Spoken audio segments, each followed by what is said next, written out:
On the pitch matters, Swanee, there's a couple of things that I want to throw at you. First of all, Eddie's written in saying, looking at Simpson, Pusey, Osmond, Trusty, even Engels getting a game again, it's fair to suggest Rodgers was quite happy sabotaging Celtic's season in order to win his petty argument with the board. I can't see any other reason why such capable players were given such limited playing time under him this season. And Rebel in the comments says something similar, not about sabotaging. What I don't get is why Trusty couldn't get a look in under Rodgers, and since Martin O'Neill came in, he's starting and looking way better than CCV has shown for a while now. On the pitch, Swanee, it does seem kind of weird to me that players like Osmond and Simpson Pusey, I get, it wasn't the hardest game from yesterday, but it does seem a bit weird that they literally didn't kick a ball under Rodgers. Yeah, but I think, listen, that call about Rodgers sabotaging, no football manager attempts to lose football games. They just don't, right? That just doesn't happen. Now, what I will agree with on it is one manager's view of a player might be completely different to another manager's view of a player, and something might have happened at Lennoxtown, or Brendan Rodgers has watched someone in a training session, or someone's done something in a game and it's just made his mind up and he's went, no, I'm not having him. And the mind's made up and that's it. And that happens. Don't tell me that doesn't happen with managers all over the world. They make their mind up on players and they're just, for whatever reason, it's not happening now. You could say, oh, that one was a club signing and that one was this and all these things we've heard. He doesn't want to play him because that. None of us are going to really know. But you can have a situation where a manager just looks at a player and thinks, nah, not for me, for whatever reason. So a new manager can come in, and what tends to happen with the guys who haven't been playing is if the new manager comes in and puts a bit of confidence in and says, I think you're a player, son, and plays him, he's going to shine straight away. Because instantly the guy who's been left out constantly has seen the gaffer that didn't rate him walk out the door. He's got a new guy in who says he's magnificent and gives him a jersey. You're going to get that bounce. You're only going to get that bounce for so long, but you are going to get the bounce. Now, I think Celtic fans have seen enough in Austin Trusty in the Champions League to know that he's well capable of doing a job. The Austin Trusty did pick up an injury earlier in the season, but he wasn't in the starting lineup before he did, to be fair. But Austin Trusty also had his moments like at Dens Park last season when he was getting ragdolled by strikers when Celtic, I think, drew 3-3 in a game and switching off at set pieces when they lost a game at St Johnstone, things like that. So, like everything, guys become better players when they're not playing. Yeah. I happen to be a fan of Trusty, but let's not make him Franco Baresi when he's not playing in the team. And that tends to happen. And the Engels probably hasn't had the impact at the start of this season that a lot of people thought he would have. But again, we don't know what was happening behind the scenes. We don't really know how he was feeling. But, probably there might be a tiny subtle thing in the game that Brendan Rodgers is asking him to do that he maybe not really, and then it just starts from there.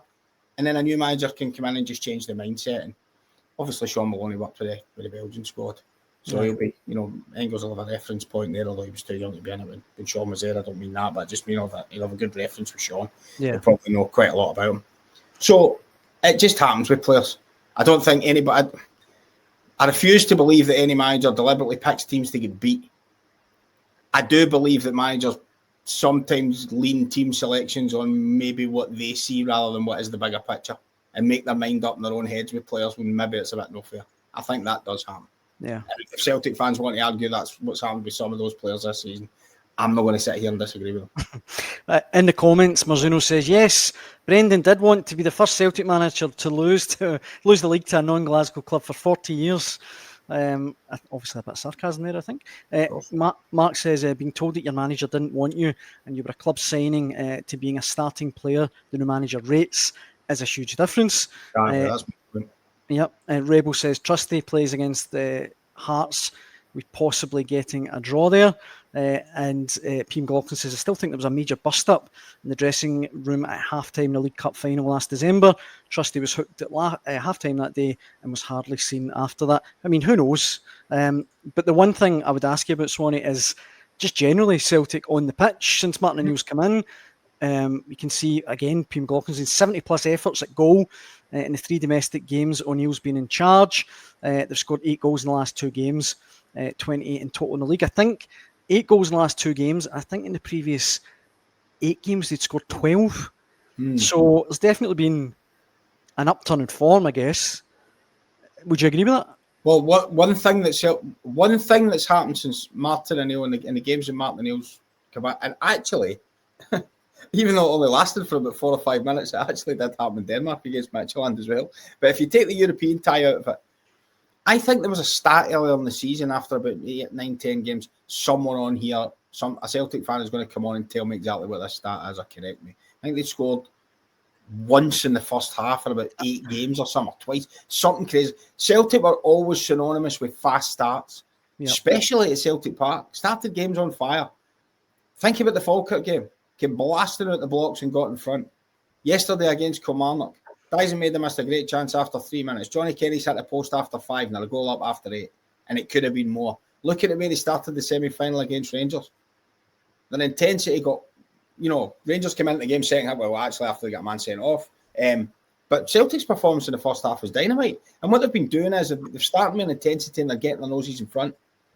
And that's been the big difference, I think. Because by the end of Brendan Rodgers' tenure, it was just becoming, I think the word everyone used was stale, passive. Celtic fans complaining sideways, backwards, keep the ball. It's not exactly launch it long with Martin O'Neill, but there is an intent to get it to the forward players quicker. Get it in the box, get some crosses in there, make some things happen. I think it's just something as subtle as that, but they have started games really well.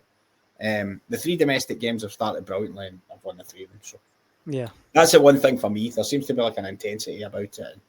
And that's been encouraging for Celtic. Just a case of how long we don't know now what's going to happen with whether it'll be somebody else's style of football or whether, as I suspect, it might be Martin.